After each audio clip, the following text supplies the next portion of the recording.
What if I can't pay anymore? What if I take out a high cash value life insurance policy? I've got dreams to heavily fund this policy.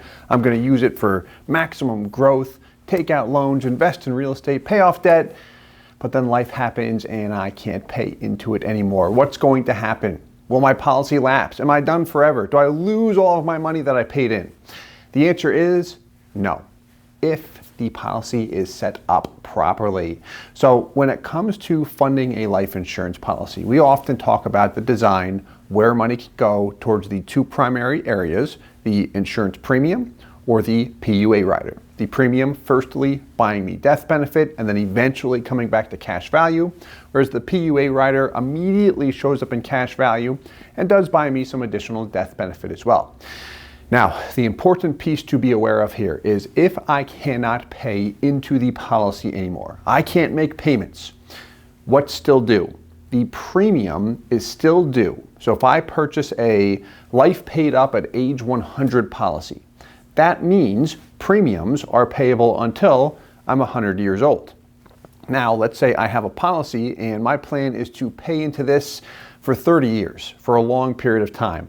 But life happens, say it's in 4 or 5 years, very early into the policy, something comes up and I can't pay into it anymore.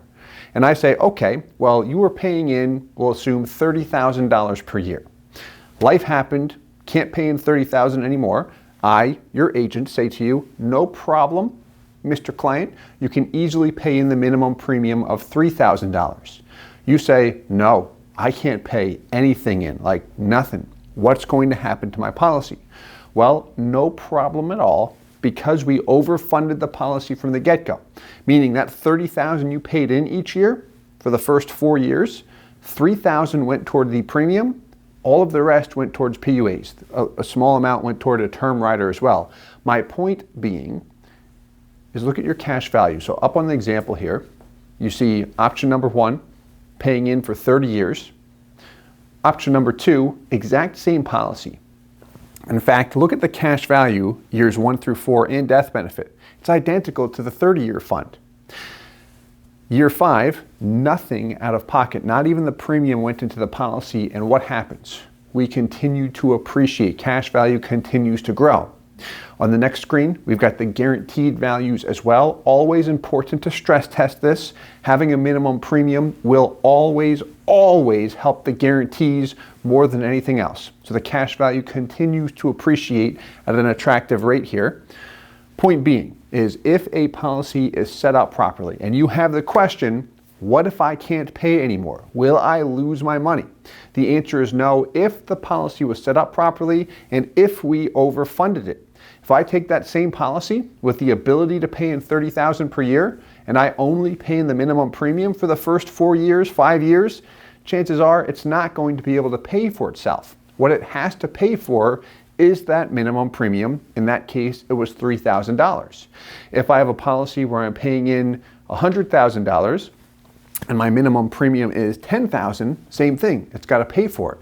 This is important to be aware of too if I'm considering different splits. What I mean when I say that is there's so many different ways to design a policy, and I can take a minimum premium, but sometimes we may be considering a higher base premium.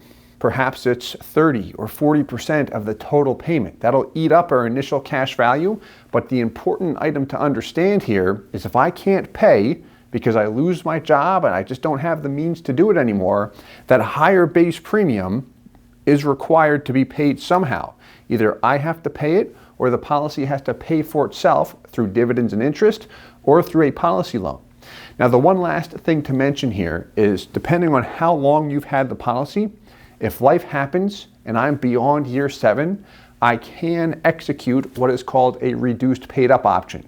What this will do is chop the premium off altogether, no matter what the base premium is.